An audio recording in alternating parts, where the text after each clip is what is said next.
All right, we are live. The final episode 14. It's hard to believe we've done 14 of these, but back on Target Score Podcast Network, Target Score Vancouver. Even though it's the off season, I think you should still subscribe. Hit that like button, hit that subscribe button, hit that follow button at Target Score Pod. We're on YouTube, Spotify, anywhere you get your podcasts. It's Chris Wiggins on the sidelines with the Vancouver Bandits and the CEBL. Play-by-play with the Vancouver Bandits, Mr. Andrew Savory. Thank you for jumping on the pod here. And this is going to be a fun podcast. We've got Dylan Kular, president of the Vancouver Bandits, joining us around 5:10, 10 after the hour, depending on where you are tuning in. We'll recap the season, maybe look forward to a little bit of what 2027 could bring for the Bandits, but looking forward to that chat. And then from a national perspective, Donovan Bennett with the CEBL on CBC is going to join us later this hour as well. So a jammed-packed final episode of Target Score Vancouver. But first things first, how you doing, my man? Doing well. Summer, smoke's dissipating a little bit. Nice out here on the West Coast. So obviously want to send our thoughts, best wishes to everyone impacted by wildfires. It's been devastating across the country, but hopefully better days ahead. And even for Bandits fans, hopefully better days ahead. Still suffering a little bit, admittedly, bias aside. 3 straight Western Conference championships, 2024, 2025, 2026. Yet no elusive championship for Vancouver. But don't want to take anything away from Winnipeg. Hard-earned, huge win. What a great final. Sold-out crowd at Canada Life Center. How about you, Chris? Amazing. Yeah, no, I mean, an unfortunate event that we'll get into, about Brampton.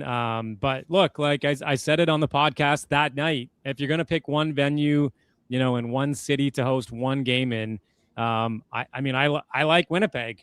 Canada Life Center, you get the, the professional feel of an NBA style arena. They had 12,500 and change, I think, for the finals. So, hard to argue with that. And the scenes were unbelievable. Like, it did look like an NBA atmosphere. Everybody I've talked to says it felt like an NBA atmosphere. So, you can't ask for much more, on national television and for the trophy up for grabs. But yeah, all bias aside, we all cheer for our own cities that we all work for, right? The Brampton guys, Target Score Brampton, Mapinomi, and Denung Balsera, they're cheering for Brampton. Joey might not admit it because he was on, the national stage for the finals, but I think there's a little bit of, happiness that Winnipeg got it done for Joseph. And maybe we'll throw him on here at the end of the podcast. But yeah, I mean, it is what it is. Tough to see the Bandits lose like that. What did you see in the Western Conference final with Winnipeg? Because I mean, clearly the size factor was pretty evident for Vancouver. Yeah, I think I saw a team that wanted it more. I think Winnipeg, obviously, our thoughts go out to Teddy Allen. Really unfortunate incident heading into the playoffs, but that was a team that was able to persevere. I think Xavier Moon, that was a legacy game. There's a reason why the MVP trophy is named after Xavier Moon. He comes in 3 for 3 in championships, 3 for 3 in finals MVPs, showing you exactly why. I think Winnipeg under coach Mike Rainbow showed exactly what their supporting cast can do. You talk about those guards who maybe took a step back when you had Moon and Allen playing, McGowan's, Osborne, Watson, Gale, all combined for 32 points collectively in that game against Vancouver. And Winnipeg just shot the lights out, 56 from the field, 52 from 3, 88 from the free throw line. So there's just really nothing Vancouver could do from that perspective because Winnipeg didn't need to score in the paint. They were just filling it up from the land beyond. Perimeter defense wasn't quite there for Vancouver. Obviously, no Karnik in that game. Zimmerman's hurt. Jarkel Joyner's recovering from injury. Mitch Creek, obviously not really a consistent factor throughout the season. Kyle Julius on the bench. Is there a little bit of flux there? There's a lot of narratives, but either way, Vancouver unable to get over the hump. But this fan base is hungry. A successful season. I think we saw a lot from interim head coach Rans Brempong, 8-5 in difficult circumstances. So there are silver linings. But Winnipeg was hungry. They earned that win, and they earned this championship. Yeah, I would agree. I mean, all respect to Winnipeg. The Canadian guys stepped up, with the Sea Bears. I thought when you put the two rosters side by side, the Western Conference Finals roster side by side, I think I was a little bit surprised that, they handled Vancouver like they did.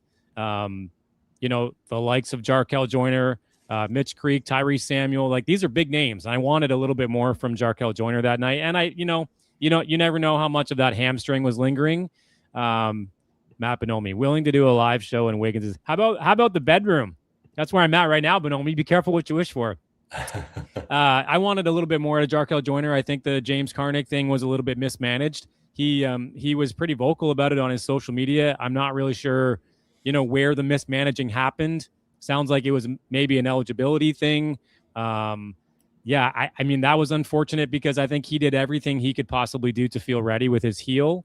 Look, I thought he had a fantastic summer from, for the nights we saw, James Karnik and what he was able to do. I thought it was one of James's best summer with a Bandits jersey on. So don't forget Dylan Kular, Bandits President's coming up. So we'll have lots to talk about with him. And, I'm sure we'll get into the Rans Brempong thing, but yeah, I mean, I was a little surprised to see that Winnipeg team, come in and lay the beating to them. But all credit to that club, like Simon Hildebrandt, man, the Western Conference Finals and the finals, like that guy stepped up when he really needed it to. And this conversation of like, are we going to change the Canadian rule? Is there going to be an American, expansion? Like, and Simon Hildebrandt goes, not on my watch, right? Like, let's invest in some Canadians. And this guy, goes to battle. Like 37 minutes in the final, 24 points from Simon Hildebrandt, of course, the game-winning shot in his hometown, 6 rebounds as well. Like a massive night for that Canadian. And the Sea Bears made me eat my words, man, because like when Scarborough lost, I thought for sure it was going to be Vancouver, Brampton, or Vancouver. And I thought for sure it was like a one-way ticket to that trophy for us when Scarborough went down. But it is what it is, and you got to give credit where credit's due. Winnipeg played their ass off, man, and like, look, it looked electric in that arena.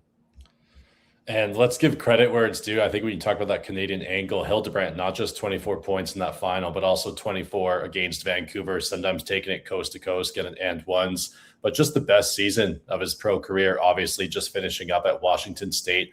But this is a guy, comes from the U Sports pathway, ends up going D1, finishes up at Washington State, never shot above 35% for a season in the CEBL, obviously 23 and 24, took a year off as he was playing D1.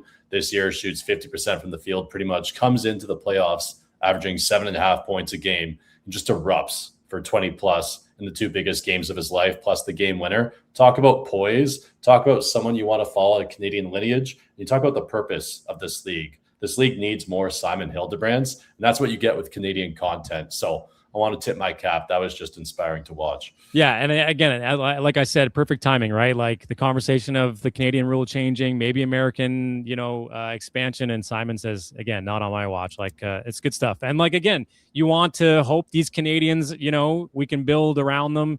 The same names come back to these franchises year over year. We're going to see the same Winnipeg guys in Winnipeg, I assume, next year. Simon's going to want to be back. The Sea Bears are going to want him back. And, likewise with us, we see Dwayne Notice, a few years in a row, Shamar Gibbons a few years in a row. That's the trajectory and the direction I'd like to see this league go in. And I think that's the key to the success that we've seen over the last couple of seasons as we welcome in Dylan Kular in the waiting room here, Bandits president. And looking forward to this chat as we get going and recapping 2026, and we'll look forward to 2027. So let's bring in Dylan Kular.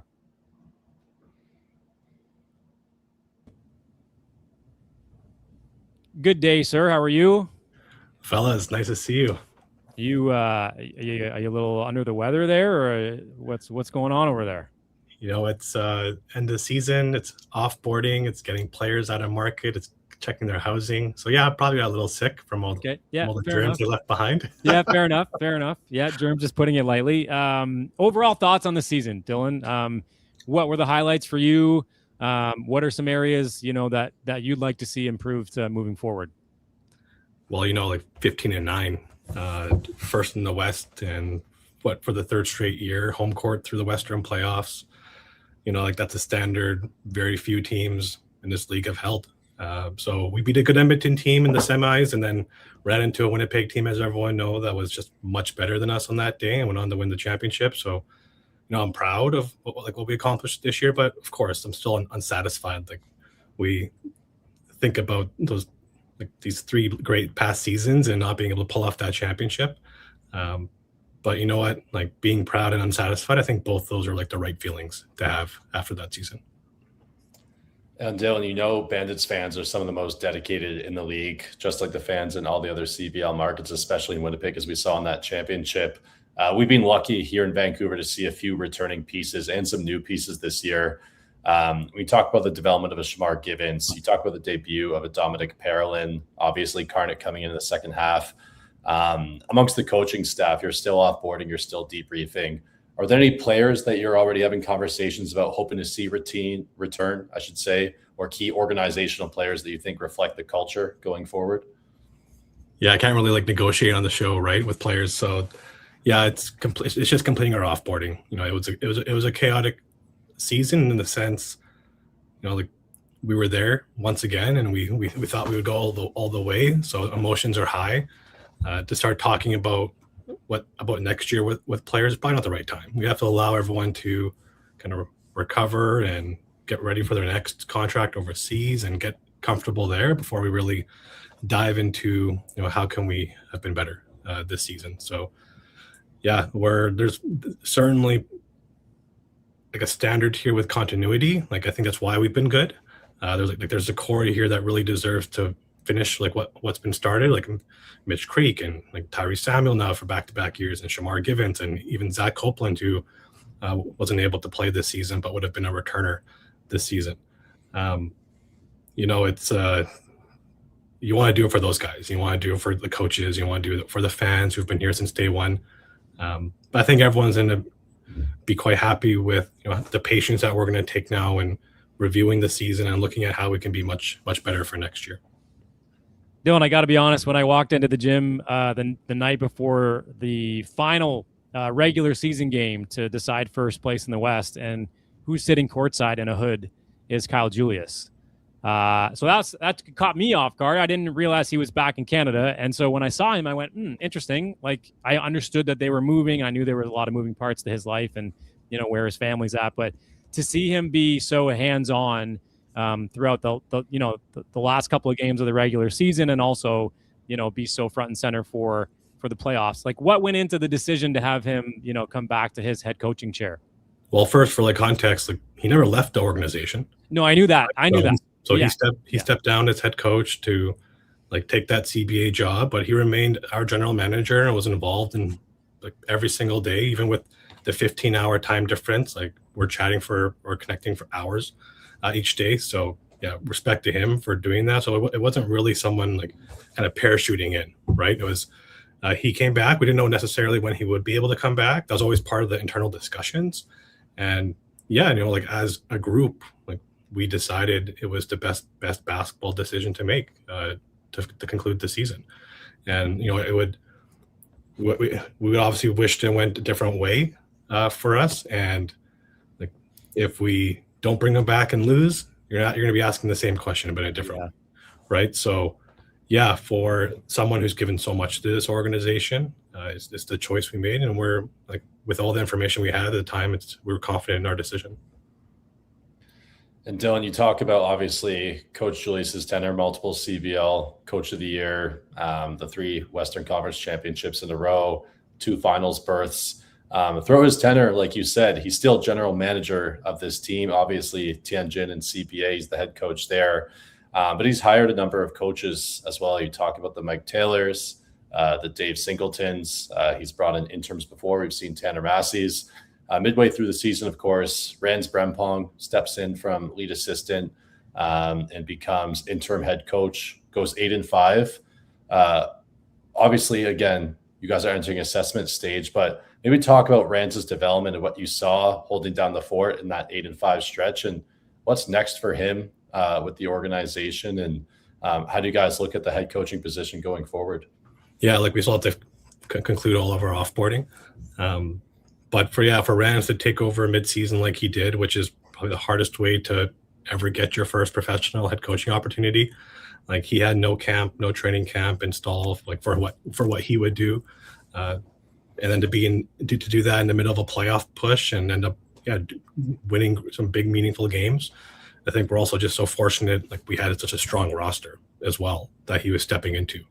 So like kudos goes to the entire coaching staff and Kyle and the people behind the scenes making that roster and setting Rans up for some great success. So yeah, no, he really stepped into it quite naturally, and he learned a lot throughout that process, and how he finished his tenure, at least for this season, as head coach, set him up to be a even better lead assistant when Kyle did return. So yeah, it all worked out really well for us, and I know it didn't go our way in the end, but yeah, for what Rans had to jump into and how he jumped into it and how he came out of it, I think he should be very proud of what he accomplished. Yeah, agreed. I mean, I was super impressed by how quickly Rans was able to grab the respect, of the room. Not easy for these guys to all of a sudden have. Not that Rans was a different voice, but I mean, in theory, it is a different voice, kind of leading you night in and night out. So, yeah, it was cool to watch. Like, you could kind of see the, like the roller coaster of like, okay, now we're kind of getting used to Rans, and there were a couple of bad losses, and then they were like, okay, now we're back. We're good with Rans. We're figuring it out. And what he said to me was, he took so much from Kyle, and the one-on-ones Kyle used to have with these players, getting to know these guys as human beings first. And so, I mean, that goes a long way. And we'll get into some fan questions, comments, before we wrap up here, Dylan, because there's one about Kyle that I'm interested in hearing your thoughts on.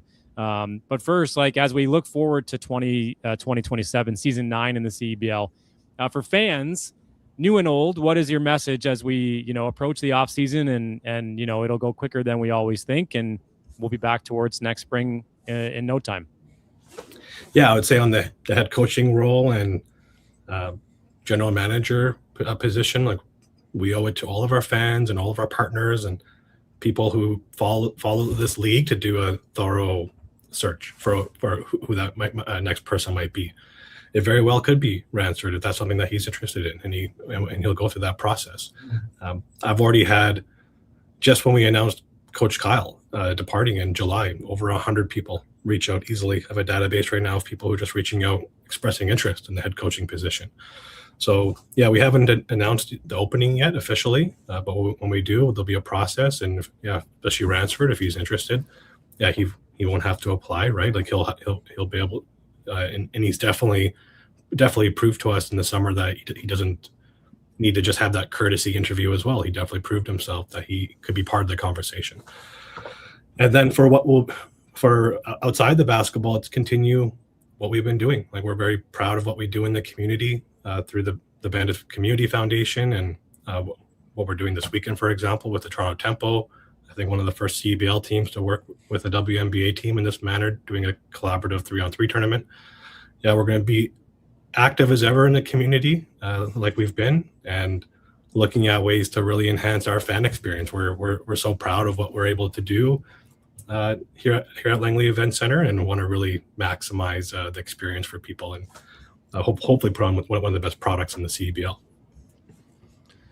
And Dylan, you talked about looking forward. Hard to believe season 8 already come and gone, and now it's going to be season 9, and the league only wants to continue to grow, innovate, support its players and teams. It's expanded the schedules, it's switched the timing, whether it's early or later. We know the league is a summer league. You're always dealing with players having contractual obligations, going to NBA summer league, sometimes not returning.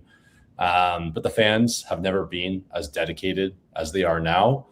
And one thing that I'm not sure if it happened this way this year, but I know during my tenure with the Bandits, usually at a championship weekend, I'm not sure if it was at CBL finals or the CBL final series, if you will, this year, if those debrief meetings were held. But is there any insight that, again, things that aren't confidential that you can offer, what might be on the horizon? What sorts of big picture ideas might this league be thinking about as it continues to scale? Yeah, we're in a great spot as a league. Just 10 teams, 10 private ownership groups. One group has two teams. So yeah, the people at the table now are making some collaborative decisions on what is the best step for the league moving forward. And for us as operators, I guess myself, like, my job obviously, and presidents across the league, are to provide our insights and what we feel is the best way to move forward. And team owners and governors will ultimately decide, and we have to push their message as they decide what is the best way to move forward as a league. I think again, we're only 8 years old, turning 9, and like it's okay to have small changes every year because we're still figuring this out. Like we know basketball is one of the most popular sports in this country, is one of the most played sports amongst our youth and newcomers in Canada. And again, we owe it to our fans just to make careful decisions. And if it means a little bit of change every year, then it does, to ensure that we are making the right decision for the future and ensuring this league is successful because of the stories like Simon Hildebrand hitting the game-winning shot in the CEBL final, to have moments like that for Canadians, like when Diego Mafia hit the game winner in Winnipeg 2 years ago when we were down Tajay Moore.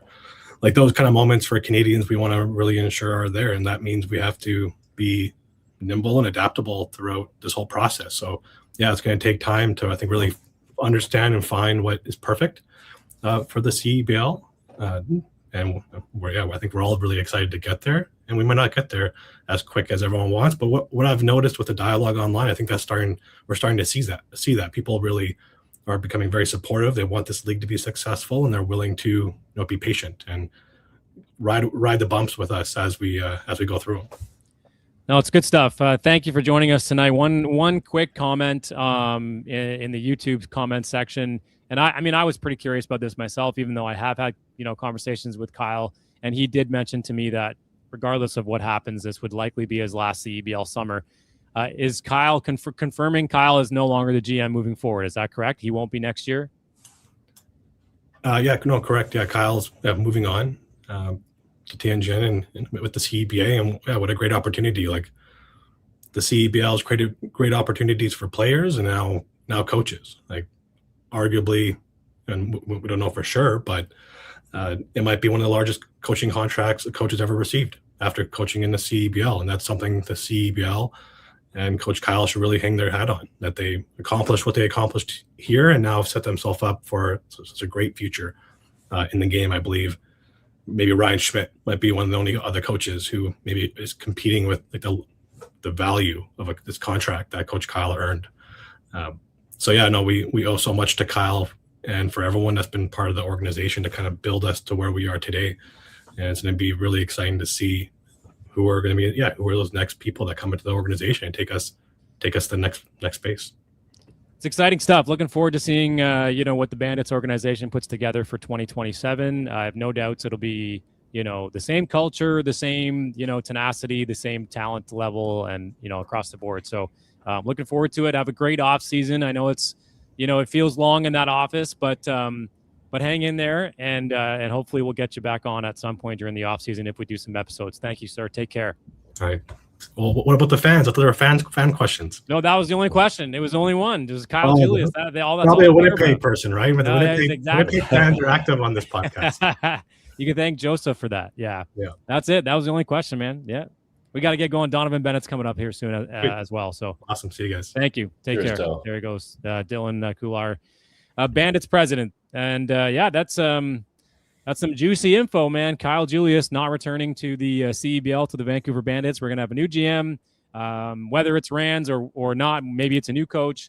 Not sure. But regardless, it will still say a different head coach's name than Kyle Julius next summer. So lots to look forward to if you're a Bandits fan. And, most times, change can be good. Yeah, I think with this organization, Kyle's leaving behind, I wouldn't call it a template. Everyone wants to put on their stamp, but if anything, he's left behind an expectation. This is an organization that demands conference finals. It expects to be competitive in the playoffs and the regular season, of course, and it wants a championship. When you look at the lineage, not a single playoffs missed since 2020. It's big shoes to fill. And so obviously when we look at Dylan, ownership, Brian Slusarchuk, Kevin Dhaliwal, Milan Mann, they're going to be looking at that database of 100 plus people that Dylan mentioned that obviously stems back to the original Kyle stepping down and taking the position overseas kind of timeline. And it'll be an intensive search, but it's also exciting. A new coach, potentially, obviously that new GM as well. They're going to want to put their own signature on this team. We'll see if that's a tempo change, a playing style change. Is it returning players? Is it less or more than we expected? So it's going to be a really exciting offseason. It's kind of crazy to already be talking offseason, but I think fans are going to have to be dialed in. It'll be interesting to see if it's like, I always like when former players like you look at Alex Campbell in Winnipeg, like I always like when former players come back, whether they're assistants, whether they're head coaches, and clearly there's a couple of spots to fill. Yeah, new sideline reporter. I don't know about that. I don't know, unless Savory and I are swapping Chris jobs. and I we're changing jobs. Yeah, exactly. Yeah.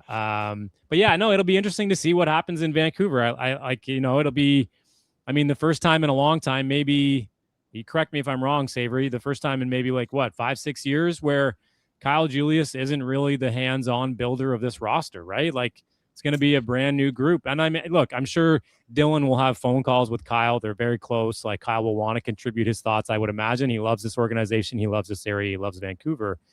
But like you really, when you think about it, like it's been a long time coming without, without Kyle's hands on a roster for once, right? Like it's going to be how long? 6-7 years?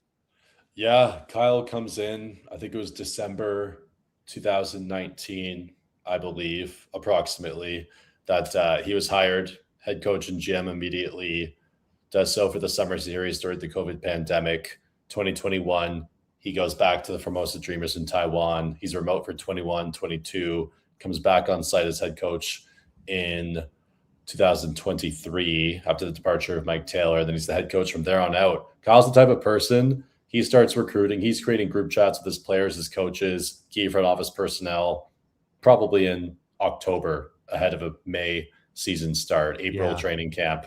Yeah. And everyone's dialed in. He's making sure they're on the right dietary plan, nutrition plan, getting their exercise and conditioning going. And that's 6 to 7 months in advance of training camp or the season starting. So that's, again, the legacy of Kyle Julius. And I think that's going to be something that the organization is going to be looking for, who's coming in with a similar degree of intensity. But they're also going to have to look at their own identity as well. Why haven't they been able to get over the top? I think at the same time, you could be competing, much like the Golden State Warriors were for a number of years. And then all of a sudden you have a swap of Mark Jackson to a Steve Kerr. Then all of a sudden you're winning championships. Don't want to obviously say anything about the legacy of Kyle Julius. It's the best the team's ever been, and they would not be in this conversation without him. However, what's the organization going to look at? Why haven't they been able to get over the hump? Enjoy the success, but what's the missing piece? It's good stuff. Yeah, very exciting. As I've mentioned, looking forward to 2027 and what that all comes together for Vancouver. Let's bring in Donovan Bennett joining us to wrap up Target Score Vancouver this evening from the CEBL on CBC Sports. Donovan Bennett coming up right now. Hello, sir. How are you? Gray sweater, Toronto Tempo, and I'm going to steal a line from you. I'm going to be the pass first point guard tonight. How's that? Love it.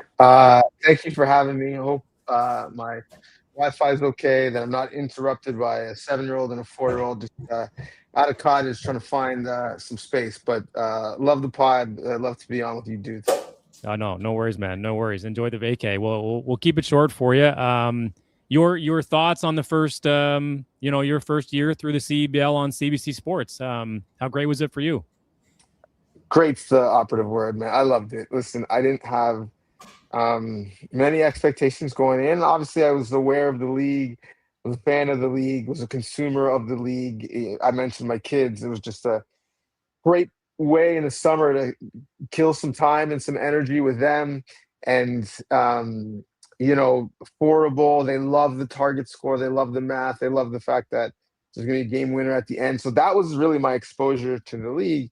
But then being able to be a part of the coverage with it coming back to CBC Sports, and then thankfully thinking of me as someone who could shepherd it and teaming up with, Javon and Tamika and Coach Razzo and Samara Tatum and Pete Ruckazer and Rash Fidani, and then everyone, on sites in the markets who really and truly know the sport and the league inside and out and have helped build it to where it is now, like yourself and S and Toronto and Joy. In Winnipeg, on and on and on. So yeah, it was fun, man. So many good stories, so many good people, and really, what I loved was like the sub economy around basketball in our country. Right? It's not just the players; it's the athletic therapists, the general managers, the people in marketing and ticket ops and basketball ops. So yeah, it was a fun, quick, intense, up and down ride. It was a bit of a reality show. I don't know if maybe on CBC Gem in a couple of years, we can have like a Drive to Survive, starting five, full swing-esque series that that showcased everything that happens in the CEBL. I certainly would be a consumer, but yeah, it was fun to be a part of. And Donovan, I'm interested. Obviously, a journalist with your pedigree comes in this year, and you're following the storylines. Obviously, you followed this league for a number of years since its inception. I'm interested in your thoughts on the fan base, because now that you're obviously involved in those Nationals telecasts, you're also on the receiving end of what the fans are saying. You're following the storylines. You're seeing their dedication. Teddy goes down. Xavier Moon comes back. Every market has its pieces. You're talking to Tyrese out here in Vancouver. What did you notice about the fans and how they feel about this league, and what storylines from this year kind of stuck out to you? I noticed with the fans, like they're active, small but mighty and growing. I like to be a little bit messy sometimes, a little bit toxic, but that's sports, right? Like that's, I think we can't shy away from, the stories that maybe aren't so pristine and clean. Let's use the NBA as an example. I remember when I was a senior writer at Sportsnet, we would write columns and stories, and the ones that did the most traction are like, trade rumors, thoughts, that pettiness online between players. Sometimes, right, like if you're a Zion Williamson fan, like from women to players, right? Like that's part of the interest in sports, right? It's not just about the X's and O's. So yeah, I loved how engaged they were, and obviously you guys had a string of sellouts and just big crowds in general. In BC, what Winnipeg did, historically coming into this year, but certainly like with the final set the bar, for everyone else. And when you have a fan base, having people have like hard discussions on, well, what's our playoff format going to be moving forward? Should it be, home court advantage because you get scenes like this, or should it just be in Winnipeg? And until you get to their level, should they just host every year? There was a stretch where the men's final eight was just always in Halifax. Like you knew you were going out east to try to win a championship. So yeah, I just love the fact that we're having these conversations. Like no disrespect to anyone who's worked in any of the upstart leagues in Canada domestically before this, but the conversations were solely about like, one, is this going to survive? Two, like, is this some sort of Ponzi scheme to like clean money? Because like the math is not mathing. Like there was no real legitimate business case of sustainability. So the fact that these are the conversations that we're having, it's amazing. Like, is it perfect? No. Is there lots of room for improvement? Yes, 100%. Is it precarious? And just because you've had 8 years of building, like, could you make a couple wrong moves and set yourself back? 100%. But that's sports in Canada. So yeah, I love the fact that the fans are not just thinking about my team, my player. The conversations that they want to weigh in are about the health and growth of the league moving forward. Donovan, lots of rumors swirling, with the league, the Canadian rule. We've seen maybe talk of U.S. expansion. 2 years ago, 70% of the league was Canadian. Now 30%. A Canadian athlete yourself. I'm curious to know where your thoughts are at with, the Canadian rule, and should we hang on to that and, invest in Canadian players first? So I preface this by saying I'm not an expert. I don't have a business degree. I haven't seen the books of the CBL or the clubs. I don't know what their 5-year strat plan is. So, it's easy for me to come off the top rope and be like, this is what you need to do, and this is what makes sense. Having said that, my opinion is clear. At this point, I don't think they're rumors anymore. They've been substantiated by so many people who would know, who were saying this out of fear that, like, where there's smoke, there's fire. Whether or not they happen, who knows? But it's certainly something that's been up for serious conversation. Let's just look at the name of the league, Canadian Elite Basketball League, right? Like at its forefront, it has to be Canadian. Let's just look at why I'm involved. The CBC, it like literally has a mandate to showcase Canadian sport and tell Canadian stories. So, if there is, let's use U.S. expansion, and we're talking about the Shreveport Honey Badgers, not the Brampton Honey Badgers, That's a lot less interesting for the CBC as a broadcaster. And then again, I don't want to speak for anyone, but if you look at other broadcasters, like a TSN or a Bell, uh, they've got CanCon mandates where they have to show, X amount of Canadian content throughout a year to keep their license. And I mean, some would argue if the league is mostly Americans and there are teams that are American, at what point is that no longer CanCon? So I would say it's very clear. Listen, if we want to talk about salaries and where the cap should be, if there should be a cap at all, if the Asper brothers just want to go ham and spend whatever they want, and if that makes business sense for them or not, and it makes their business sustainable or not, sure, let's have that conversation to attract better Americans. I would argue to attract better Canadians, quite frankly. But when I look at what is going to be what keeps this league, moving forward, and is not empty calories, it's going to be Canadians. It's going to be players who come back year in, year out, who recruit other players, in whether it's Europe or Asia or the G League because they had a great experience.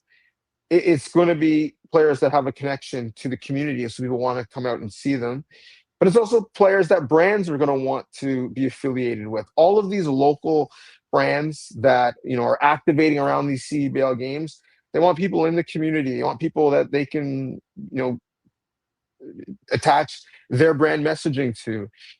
And if you're talking about American that's going to be here for 3 months, maybe less if they're leaving for NBA tryouts or the summer league, or they got to get back to their team in Europe at a decent time. Again, I just think that is a minuscule short-term gain in terms of the level of quality of player without the real health and growth of the long-term business. I love Indigenous culture because one of the things they say and they talk about and they preach is 7 generations. Any decision they make, how's it going to benefit us? Not right now, not next year, not this fiscal year. 7 generations from now, how are we going to be set up? And if we looked at the CBL in the same way, I think Canadians on the court, on the sidelines, in the business office are a big part of that. I think it's really interesting what you bring up, Donovan, and I love what you talk about the Canadian storytelling angle. And obviously, we talked about the import-domestic ratio, 2 Canadians at the court at all times, et cetera. You look at a team like Winnipeg, one with some pretty key Canadians, but not just Canadians, but U Sports Canadians. Your Hildebrandt, 24 points. Your Isaiah Osborne as well, who was big in the playoffs. But I want to get into what you mentioned.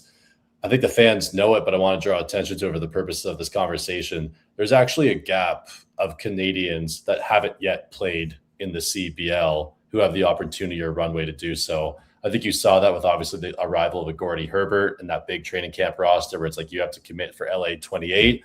And you can look at the list. There's obviously a couple of Canadians who have been in the league, the Marcus Carrs, the Cassius Robertsons, the Jackson Rose.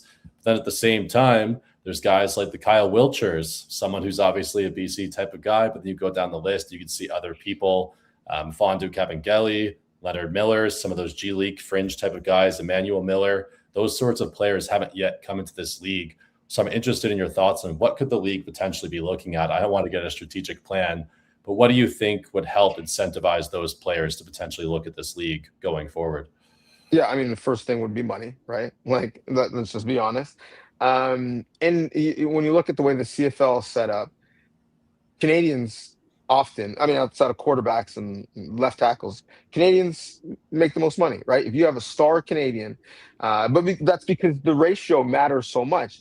And if you have a Canadian that can perform at the level or better than American, right, they're worth their weight in gold. And so I think the economics of supply and demand of knowing I need to fill X amount of Canadian spots, and if I'm getting a Canadian that's putting in work at that spot, then I'm gonna spend accordingly. So I think that would be a big part. And I mentioned some of those brands, I'm not saying you go Clippers, Kawhi, Daktronics aspiration where you're literally moving money through other companies. But I think introducing some of the league partners, some of the local partners to these players and making a real connection and a runway for them to be able to make money, certainly now. But let's talk about 10, 15, 20 years after their career is done, after they're done playing in Europe? Like, what does that roadmap look like for them?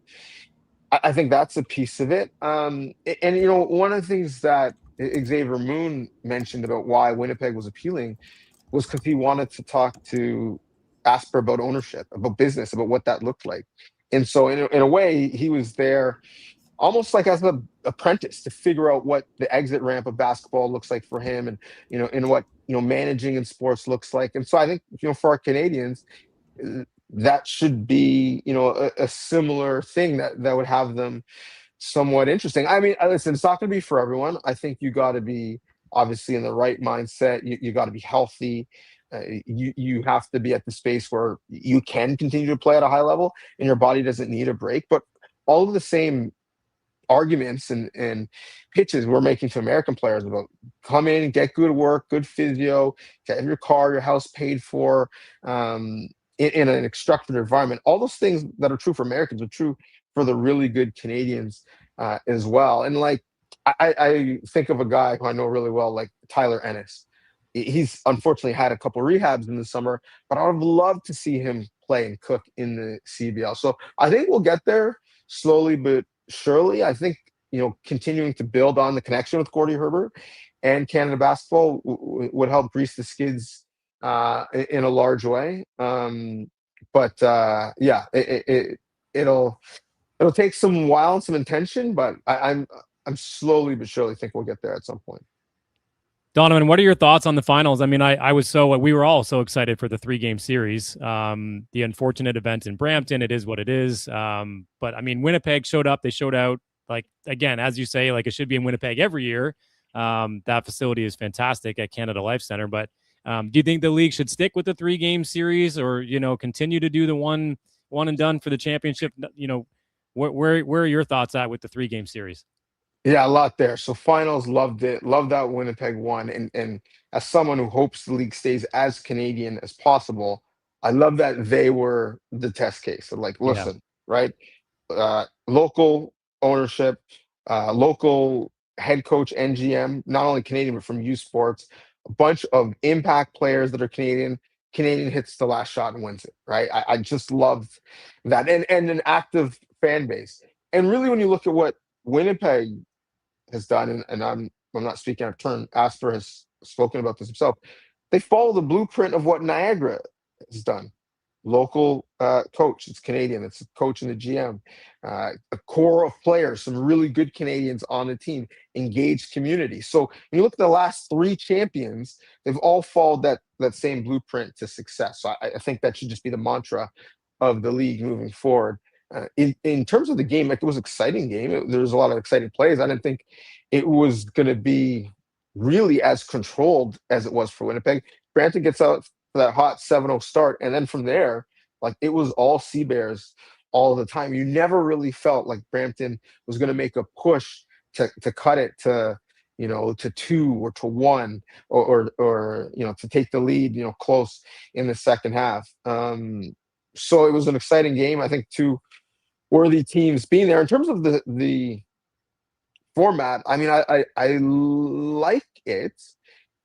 I think people were immediately saying, well, this is an example of why the format doesn't work.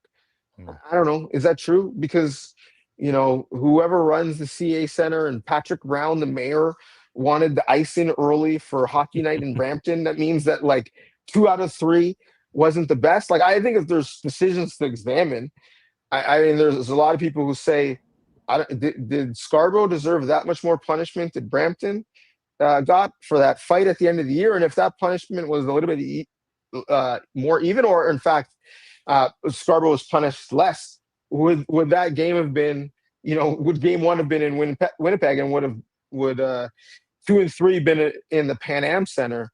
No disrespect to Niagara, who obviously had a huge win and upset in the first round. So I like the format. I like the 2 and 3. I was hoping we got to 3 games, even though that would have delayed this vacation that I'm currently on.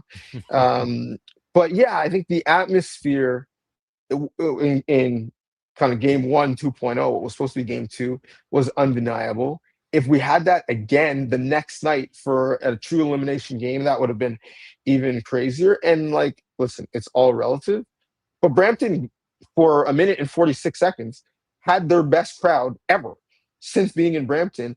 And there were so many people in the concourse because they had activations and games that never actually got to their seats until the game was over quickly, and delayed and then over, that like we never actually saw what that lower bowl was going to be like, because they felt like it was going to be close to full other than the corner. So what you saw on TV briefly before you watched, like, missed plays of the month or whatever it was on TSN, and Murdoch Mysteries on CBC, like that was going to be the closest Brampton had to a real good atmosphere. So I do like the 2 versus 3. I just think championship weekend, you're rolling the dice on, is the team hosting actually going to get in that game? And if they don't, there's zero atmosphere.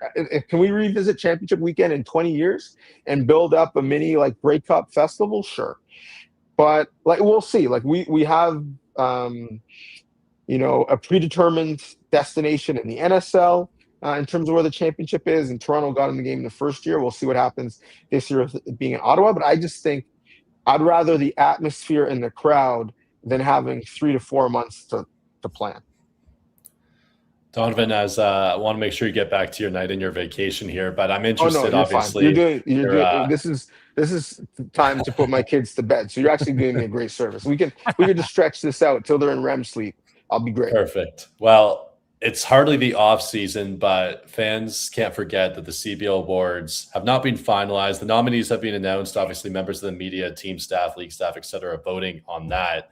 I won't go through the full list, but I'll name off the categories, and I want to put it on you to maybe talk to me about a matchup among nominees that stands out to you. So obviously you have your MVP, Powell and Allen, Canadian Play of the Year, Mitchell versus Samuel, 6-man, Mitchell versus Stanley Davis Jr. or Baz Davis Jr., Depoy, Alex Fudge, and Kellen Tyne, and Developmental Player of the Year, it's Mamba versus Mamba with Tim and Mahadi. So out of all of those, is there anyone that you're really excited to kind of chalk up or see come down to the wire before it's all announced? Excited's not the word. I would say stressed. It's MVP, man. Like, listen, Teddy Allen put a 50 ball on a real good team's head the first time that arguably the greatest player in the league was his teammate. Miles Powell was so consistent, was hitting, target winners time and time again, was the best player on the best team, the best regular season team by record ever. It's just so tough. Both win MVP in almost any other year. And so how you decide, I don't know. And I just think I've heard multiple people talk about both, and they've said MVP favorite. And I'm like, well, I mean, that's impossible. Like, how can you have a favorite between these two? Luckily, I didn't have a vote, because I honestly don't know where my vote would lie. But yeah, that's the one. I'm just there's no real right or wrong choice. I don't know if we've had tied MVPs in the NBA and the NFL. I feel like it's a bit of a cop out. Like someone was more valuable. But if there's fitting for one in the CBL, this would be the year. This would be the year. But you guys have asked me so many questions. I have questions for you, because there's so many things that I'm just thinking about this league, and I'm having bounced around in my head, and I'm like, okay, these guys, they're covering it. They would have better informed opinions than I would. So well, let's start in Van. I thought when I saw CBA Coach Kyle become again CEBL Coach Kyle, I'm like, oh, like they're losing. Like this is just some combination of like bad timing, bad juju, messing with the basketball gods. They're rolling, and like these are the words of Donovan Bennett. So if you're not watching and you're just hearing the audio, don't come for the Target Score pod, fellas. But I felt like this is just too convenient. Brampton and Scarborough fought each other and made their road to win harder. Teddy Allen got in an altercation and theoretically made Winnipeg's rode harder, and Vancouver just put it on Winnipeg 6 days prior by 24. And I was like, oh, so the path has opened up. The Vancouver is on the yellow brick road to a championship. This is finally the year they get over it. And Kyle's like, I'm going to be in the province. I'm not going to be the first guy to lift up the trophy. Like, I'm going to put myself in that spot because I was the guy who got us, this close. And I just felt like, man, Rance had them rolling. If you have faith in him, you have faith in him. It's just not good to mess with the vibes right now. I do agree. I mean, and right before you came on, I said, like, when Scarborough went down in the first round, I thought for sure that, like, the title was ours. Like, and I literally walked by my wife, Kat, who was sitting courtside on doing her thing. And I was like, we're going to the finals. Like, I was that certain. And I thought, if it ain't broke, don't fix it. But I mean, I'm a big fan of Kyle. So, like, I'm torn with that decision. But also, like, the guy I feel the worst for is Rance. Like, because he got them to where they were. He survived the second half of the season, and you kind of, like, I would have let him finish the job. Savory, I don't know where your thoughts are at, but DJ, I feel the same way. It's almost a season within a season for Rance. Like, it's 8-5, but just the amount of storylines behind the scenes with that locker room. Obviously, Mitch Creek coming in, essentially just playing home games, only playing home games. Mitch Creek never traveled. That creates some flux for basically, obviously, a former MVP. But then Rance, like, he took his licks. Like, they couldn't solve Calgary, but he solved Winnipeg twice. Coach Julius got pumped by Winnipeg on the road, and he had a Jalen House problem. So Rance just was able to do certain things for a rookie head coach with no prior experience that I thought was pretty inspirational. And the locker room was a little bit severed. You had Jarkel Joyner having to step up. He was always intended to be a backup point guard. They were able to leverage him in a little bit of a bigger way. And to be honest, I would have liked to have seen Rance coach that game. I think at that point, you've just taken Winnipeg out in the previous game. Whatever system you had worked.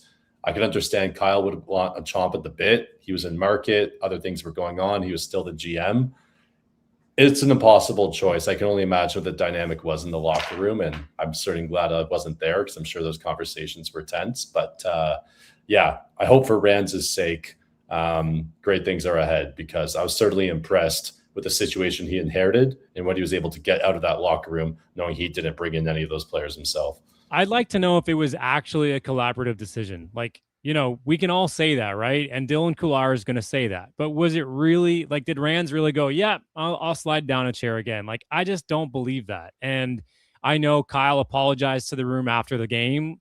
I've had a couple conversations with people who were in the locker room that, I've, seen after the game, and Kyle, stood up and was like, apologize for ruining it all. And whether that is the reason they lost, probably not. But I really don't buy that it was a fully collaborative decision that, Rance was like, sure, yeah, Kyle, go ahead.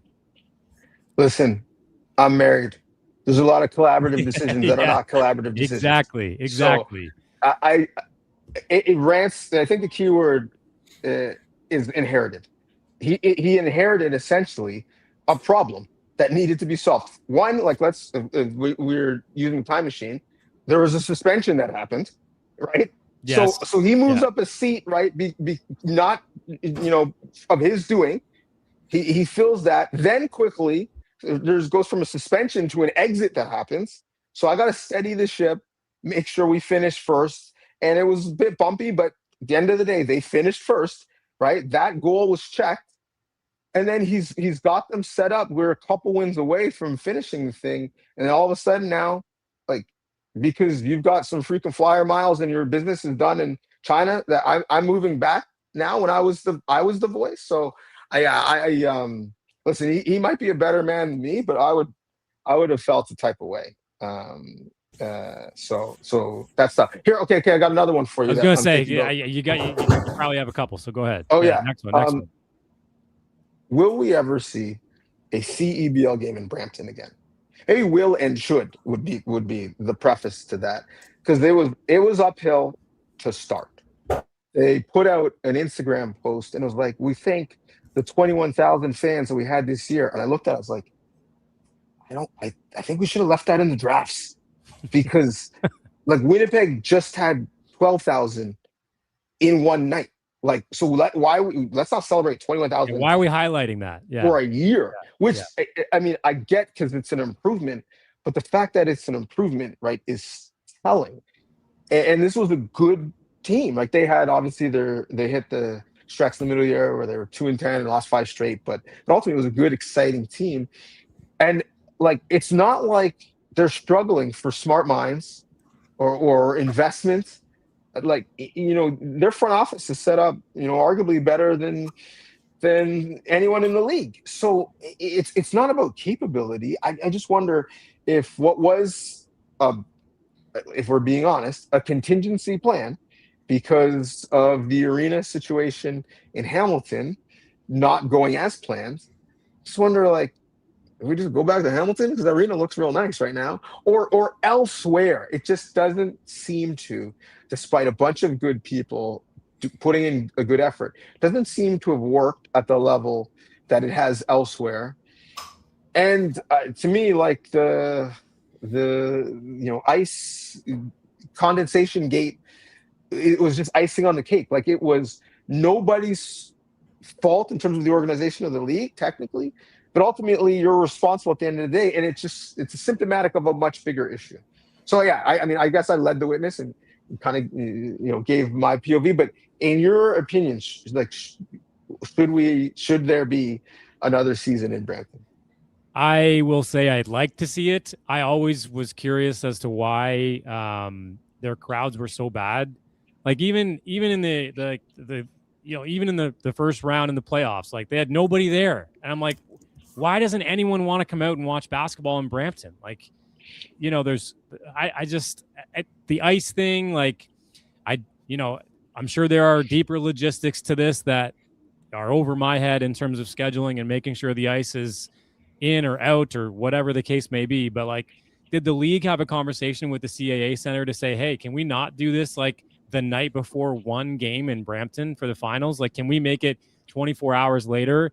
Turns out it could have been the ice for the Steelheads because like they posted about it like 24 hours after the CEBL finals, which was a bit of a gut punch as well.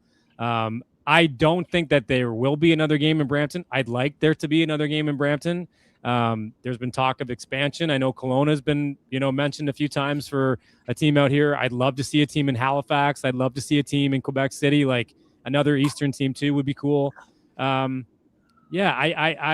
unfortunate. Like it was, but you're right, Donovan. It was like the icing on the cake. And I honestly like the statement that came out that was like, with the fans coming into the arena and the storms and the warmer weather and the doors being open, that created the condensation. Like, no way. Like, what about the 40-degree days in June that the doors are open for? Like, that's not the reason, there was condensation on the floor. Like, I didn't buy that. I don't know. You hate to see a city lose their team if that's going to be the case, but days might be done in Brampton. Yeah, it's tricky. Like you talk about teams relocating, and obviously you had the Nighthawks relocate to Calgary. Conferences right now are an even split at 5-5. It would be pretty tough to see another team go to the West and maybe throw that off a little bit. You think about the I forget what the venue's called in Hamilton now. I can't remember the naming rights sponsor of it, but there's a new TD Coliseum.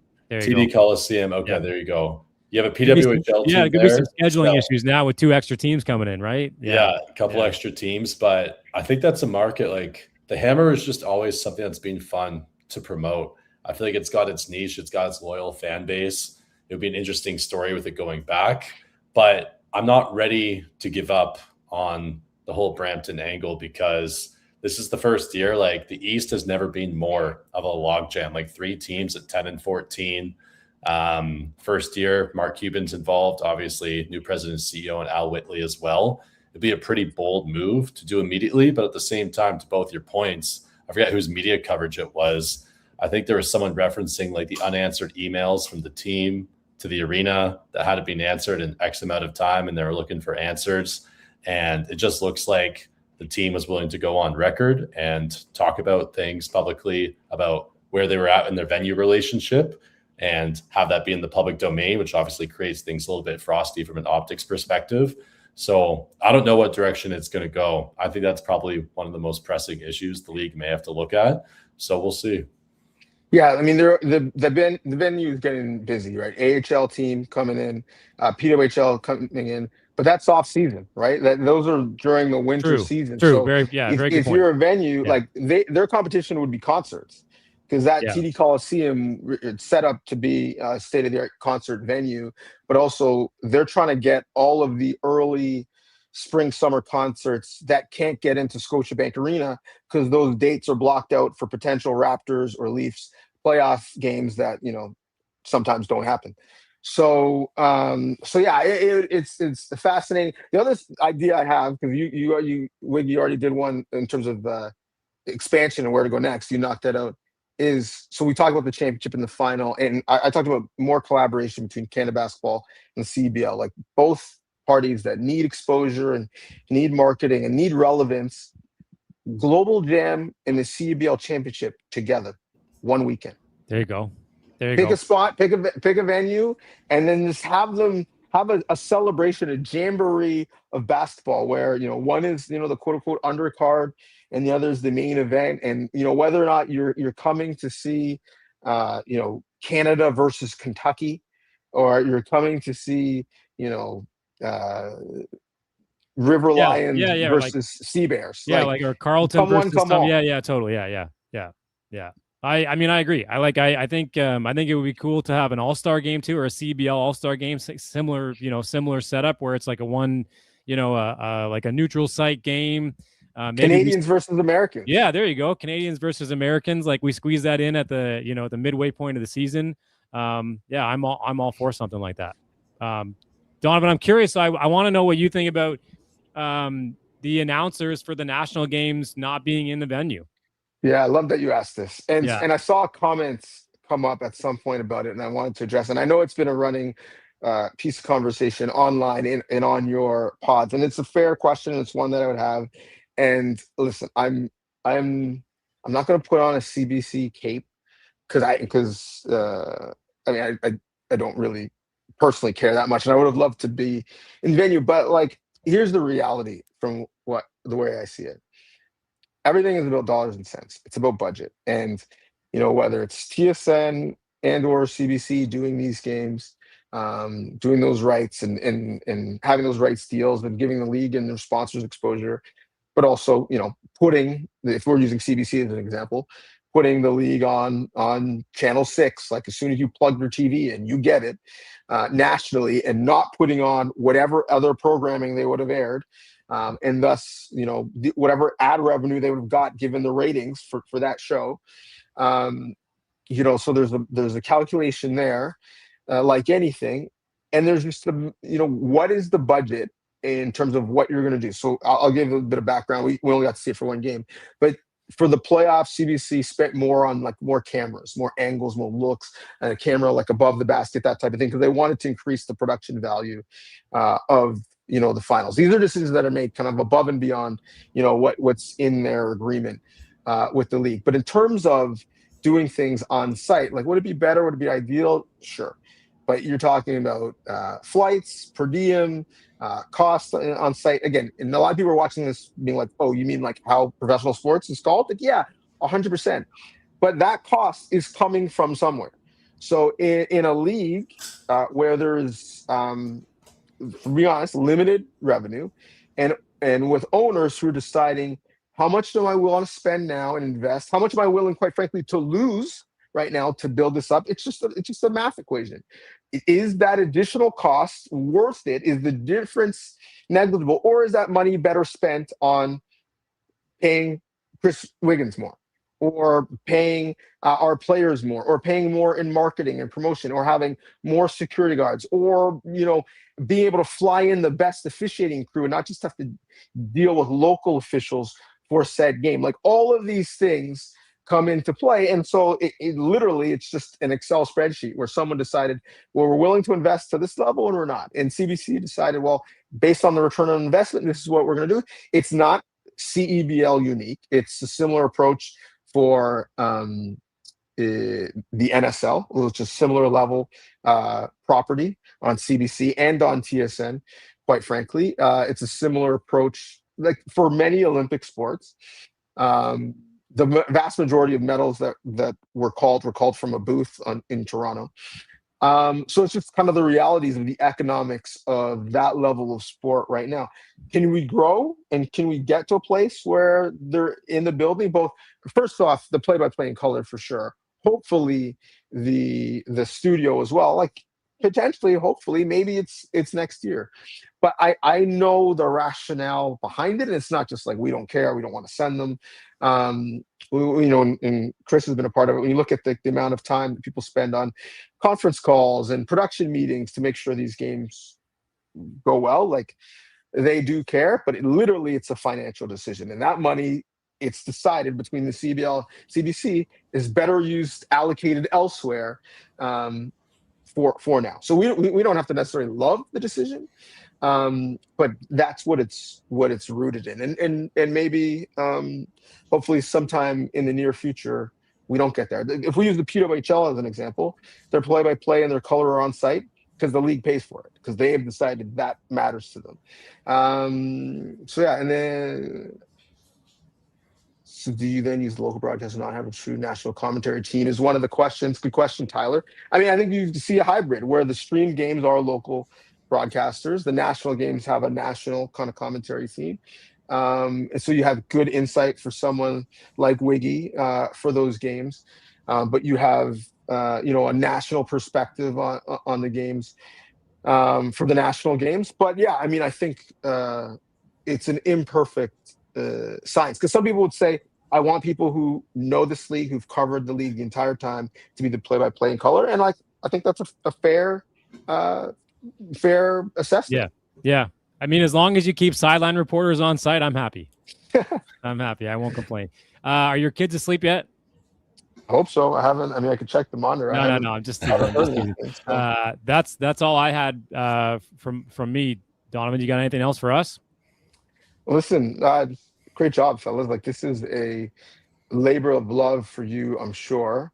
Not just you two, but across the network. But it's a badly needed property for someone who loves the league, is a fan of the league, but also wants to be immersed in it. Like, so that I'm doing my best to give great coverage. So I'm selfishly super happy that what you guys do exist. I know the fans feel the same way, and like it's through outlets like this that the league grows and that the sport grows in our country. So yeah, great job, kudos. And if there's ever anything I can do to help, let me know. But I'll be appreciate it.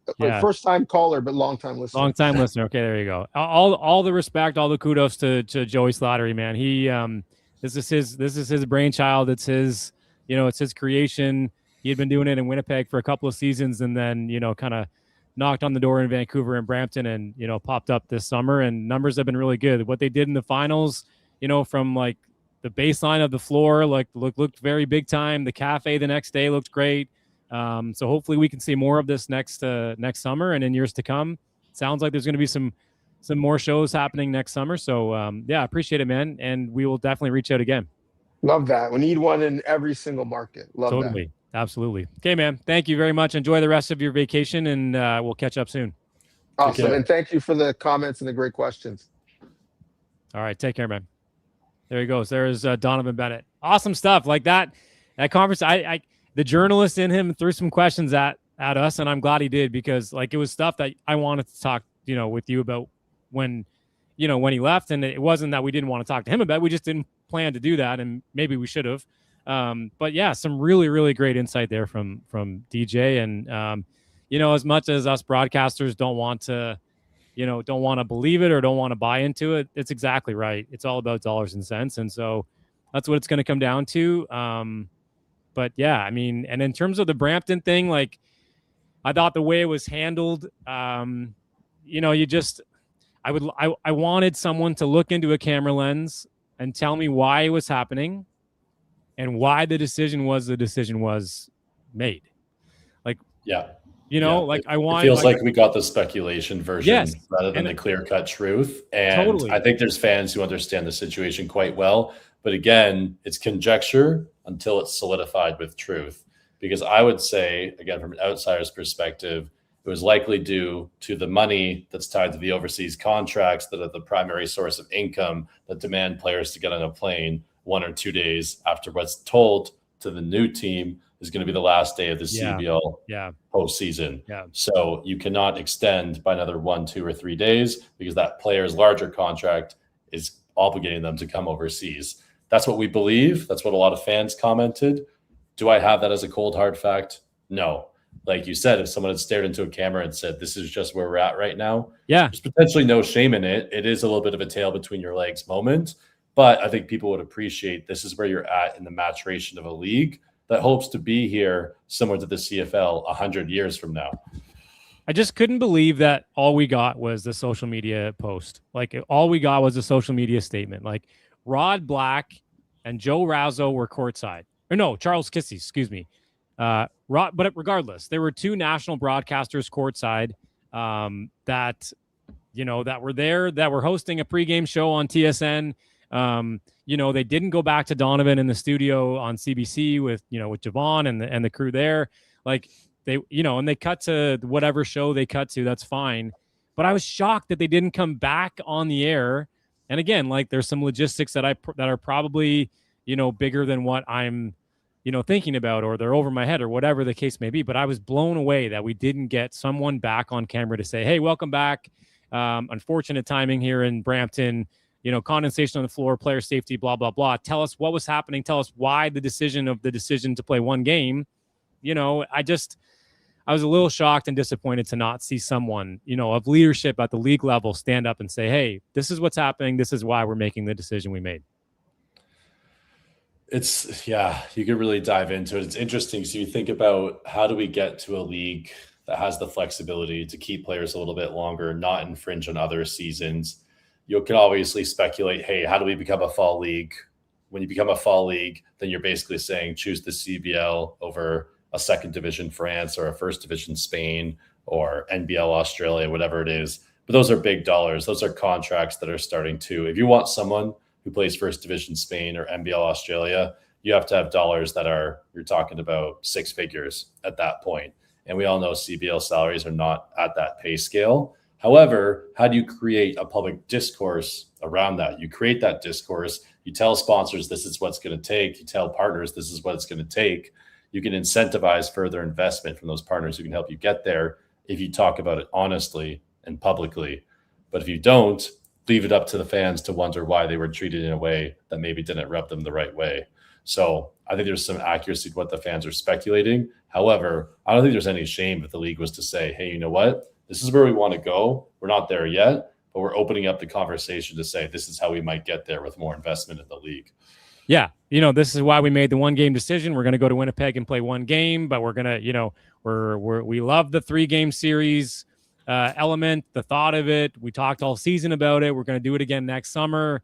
Everything's going to be okay. Like that, sometimes you just want to hear everything's going to be okay. But we just didn't get that. And so, and then on the conversation of the ice, like, again, whether it was Brampton Hockey Day or whether it was the Steelheads ice going down early, like, I really want to know, like, did the league know that the ice was going to be in before the hardwood went down for the 1 game in Brampton? And if they did know that, like, why didn't they fight like hell to be like, that can't happen. We can't take the chance of ice underneath this floor for 1 game. Like, and again, like that's opening up a can of worms that maybe we don't have time for tonight.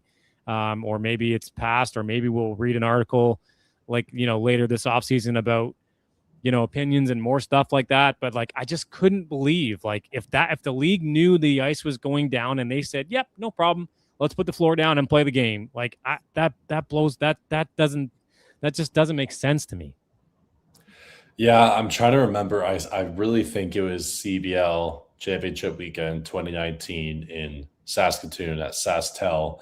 I don't want to misremember the situation. So if we have any fans from Saskatoon or who made the drive up from Regina, please comment in the comments. But I think I remember hours before tip-off, the wood was also sweating a little bit. And I was on the ground at SaskTel Center, and I think it might have been a recent arena flip or what the situation was with the ice, but there was something involving the blades in close time proximity to CBL championship weekend. And I remember people with towels on the floor drying it off, and everything was being done. It ended up being okay. They got it there. So arena flips are always going to happen. Yeah, I mean, you saw it in the NBA in January. I can't remember if it was in Chicago or in Miami. That must have been Chicago, because I don't think there's any team other than the Heat that play out of is it American Airlines still? Anyways, in Miami, there's no hockey team that plays out of Miami, unless I'm wrong.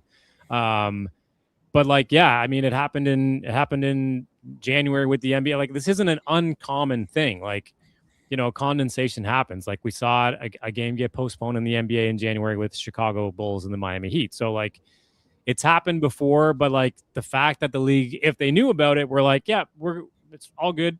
And like, even still, like, you knew about it during warm up, and guys were concerned about it during warm up, and you still were like, yeah, let's go.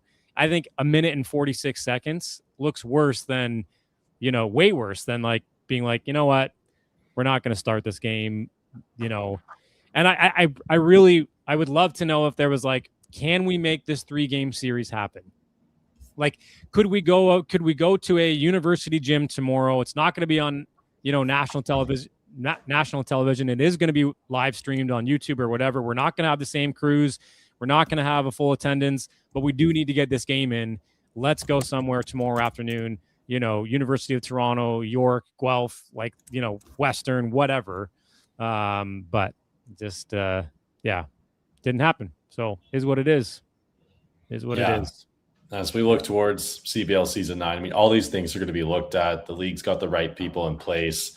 They unveiled the CBL 2.0 kind of sub-brand, if you will, this year. First year for a Ty as commissioner as well, obviously involved with the league prior to that.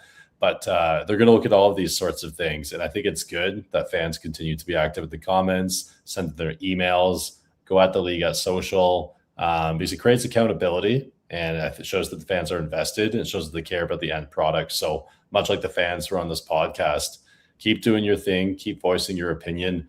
And the league's only going upwards. Like Donovan said, you can spoil 8 years of growth with one wrong decision. That is always going to be a factor. Yeah. But if the fans continue to be part of the conversation as best they can through the appropriate channels, and respectfully so, because there's some very hard-working people at league office, as there are across the 10 franchises, the league will continue to go in the right direction. Yeah, I agree. Yeah, I mean, continue to stay active, continue to share your opinions, you know, follow along on all these podcasts. Hopefully we get some more shows next summer. It sounds like we are going to, which is great. Before we bring Joey Slattery on, the founding father of Target Score Podcast, as Matt Bonomi likes to call him, the FF, the founding father, a couple comments I just need to like point out.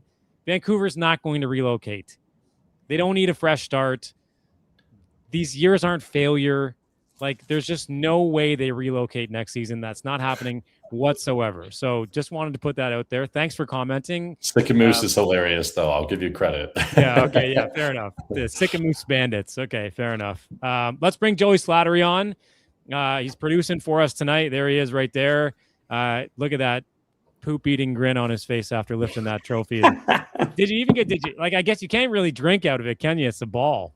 No, I won't lie to you. I barely got a picture with it. As soon as the game was over, we had our post-game show, so we had to get everything set up and going for that. So I did manage to get a shirt. I should have brought it over. It's over there. I'll get it in a second. But I got a shirt, didn't get a hat. And to be fair, some of the staffers on the Sea Bears made sure to give me to tell me to take a picture and pick up the trophy. So they took a few shots and a video, and it was pretty cool. Yeah, as you guys know, I don't really get special delivery. Look at this. Look at this special delivery. My wife was at the game, so here I'm just going to go my whole screen so everybody can see. Here we it. go. So we had the guard the den towels. Okay.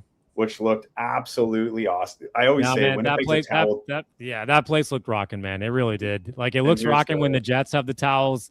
It looks great when the Sea Bears have the towels. Yeah, it's good stuff. Look, I know there are a lot of Sea Bear fans in the comments tonight, always watching all the Target Score podcast, network shows. So congratulations to the Winnipeg Sea Bears, to the fans, to David Asper, the staff, and right down to Stat Guy Ty and Joey Slattery. So, and also Joey, we got to wrap here because I got to eat some dinner and Sabres probably. There you go. Yes. And Savory's probably famished as well. So we're going to wrap here shortly. But we wanted to bring you on because both of us, I won't speak for Savory, but I am going to speak for Savory. Thank you for giving us this platform to do this summer. Again, I said to Donovan, this is your brainchild, your baby, the labor of love you've created into this awesome network that spans, a couple of venues across the CEBL. Can't wait for more stuff next summer. So thank you for what you do, for putting this all together for us. And it's been a blast to do some live shows and to do some podcasts this summer, man. I appreciate you guys, doing this every week. I know it's not easy to find the time and find the guests, but you guys are put so much into this too that I'm very, very grateful and appreciative for everything. And it was really cool to have the 3 shows this year and kind of build that community, have the group chats. And I know for us, we're a little spoiled because we get to talk about the CEBL a little bit more. And I think the one thing I want to say too is, having championship weekend here, which was kind of calling it championship weekend because it felt like 2 championship weekends. But this year having the finals come to Winnipeg and the guys from, the fact that it was let's not forget, it was an all target score final 3. Because Niagara was the first team eliminated from the final 4. So the last 3 teams standing have target score markets, right? Yeah, that's right. We knew that we were going to have an all target score, matchup. And I was grateful that we had sponsors that were able to send me out to Brampton, and then the guys from Brampton were here. But I'll say having the live shows, and people recognizing Matt and game changer was kind of cool. Yeah. That's it. Those are game changers, man. Especially when you're on location and, having them in the arena and people recognizing them and saying hi. And, Andrea, who I know is in the chat watching this game, who brought gifts to our live show at the cafe with some Winnipeg staple foods. It was really cool to see everybody there and see people meeting each other for the first time because they watch and listen to this podcast. And interact on the sidebar and, making friends and making plans for away games and things like that. It's only going to get bigger. And, I love the conversation you guys had with Donovan. That was unbelievable. So insightful. And I think the one thing, if they're not going to put people there, I think I'd like to see more money in the broadcast where we have, stable enough cameras and production that we can put these games on TV in bars and restaurants across this country. Yeah, I agree. I know it works. Yeah, it happens in Winnipeg, right? Consistent production, consistent quality, replay packages, graphic packages, maybe a music bed coming back from commercial break, that kind of stuff. Yes. Yeah, I completely agree with you. Like consistent across all the networks, so we don't get audio issues in Sask or, camera issues in Montreal. And I'm not calling them out. These are the names I'm using. Yeah. And that's the other thing. Everything that we say on these is out of love, right? The times that we have to be critical, it's not because we're trying to be negative. And I think people really felt that through what happened. I think there was a lot of silver linings in the last few weeks of the season, kind of glaring what needs to be addressed, kind of maybe a bit of an eye opener of just how much this league has grown and how much people want to know about stuff in order to follow this league better. Everything we say is coming out of a place that we want to see this league succeed. We enjoy covering it. We're very happy and grateful that we get to do this professionally. I don't want to lose that, and I think that, we all have opinions as to what works and what might work, what might not work.